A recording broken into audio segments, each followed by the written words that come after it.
Good evening and thank you for joining us. As we can see in that headline there, and as we said last night on the cast, great news, the Bobcats are staying in Lloydminster. Oh, it's fabulous. Remember a couple weeks ago when we were, or months ago I guess, when we were talking about just being a dark day. Now we can say it's kind of lightened up a little bit and we can see the sunshine coming in. Well, you know, metaphorically we can, but as far as the weather goes, not looking so great.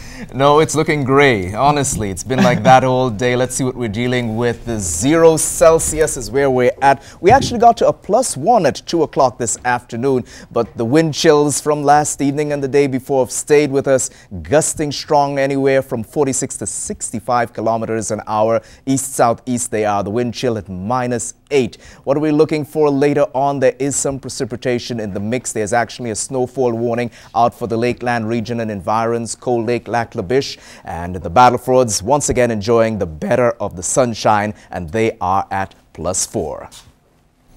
It was a tough decision, but Four Wing Cold Lake officials say Maple Flag is canceled for this year. The international training exercise normally takes place in May and June. Officials at Four Wing say the base's commitment to the no-fly zone in Libya is what forced the decision.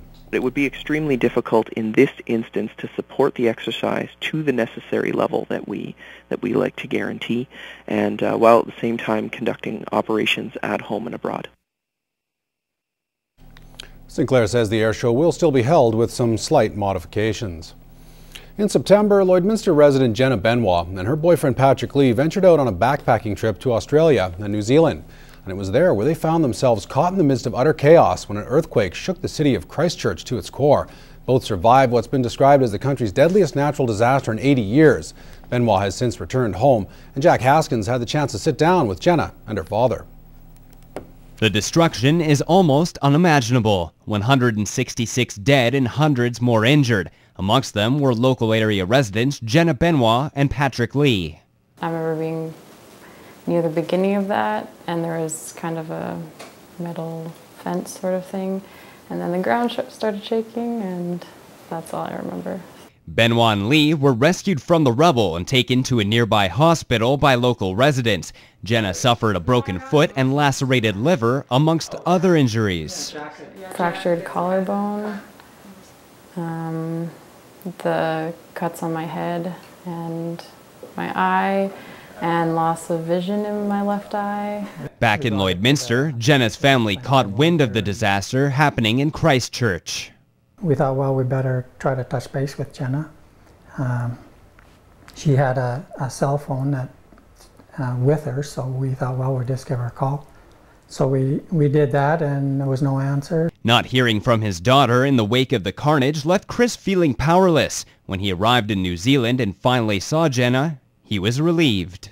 Just how good it was to see her and see that she was alive for the first thing, and just, yeah, relieved for sure. She was a little beat up at the time, but she was alive, yeah. Jenna is now back with her family. However, she is looking at a long road to recovery. We've been told that my cast should come off in a couple weeks, and then they assumed that I'd start physio after that, but I'm not 100% sure on that. So. Jenna and the rest of the Benoit family is looking forward to putting this chilling experience behind them and for things to go back to normal. Feel good to have her home now? Oh yeah, yeah, good to be home. Yeah, it was a long process getting her here, but we did. Jack Haskins, Newcap News. The MS community is still reacting to the breaking CCSVI news yesterday. A new study has cast doubt on the theory that blocked veins in the neck are what causes multiple sclerosis. Here in Lloydminster, MS patients have opted to travel out of the country for the procedure and remain unconvinced by the new study. Whitney Stinson reports. I got up from having a nap, walked across the floor, and went down and came up. I couldn't do that before. Marilyn Mark was sick and tired of being sick and tired. 6 months ago, she shelled out $9,000 plus traveling expenses to go to California to have the CCSVI treatment done. Out of 30 things, I improved in 25. When she heard the news that the treatment she received could be totally unrelated to MS, she was indifferent. If it improves the quality of life for me, whether it's MS related or just clearing the brain of all the toxins in it, and you get this improvement as a byproduct, whether it's a cure or a cause, it doesn't matter. Since the theory was first released, experts in Canada were warning MS patients to wait for the science to be proven. Now, it's finally catching up. There are 7 studies in Canada looking at the relationship between CCSVI and MS. Both Saskatchewan and Manitoba are starting clinical trials of the procedure. The evidence to date neither proves nor disproves the CCSVI theory, which underscores the need for additional research. We remain hopeful as an organization that the focus given to MS issues lately will continue to yield benefits to people living with MS. Marilyn is feeling the benefits every time she walks down her hallway. Even if it just helps the symptoms. Like, how many cures are there out there? Does cancer get cured, but you treat the symptoms? So why can't they treat the symptoms with MS? Give us a break. Whitney Stinson, Newcap News. National Victims of Crime Awareness Week aims to promote local organizations that deal with the needs of victims of tragedy. There are several agencies in Lloydminster that do just that, including Lloydminster's Victim Services. We provide information, support, referral, crisis intervention, and court support to victims of crime and trauma.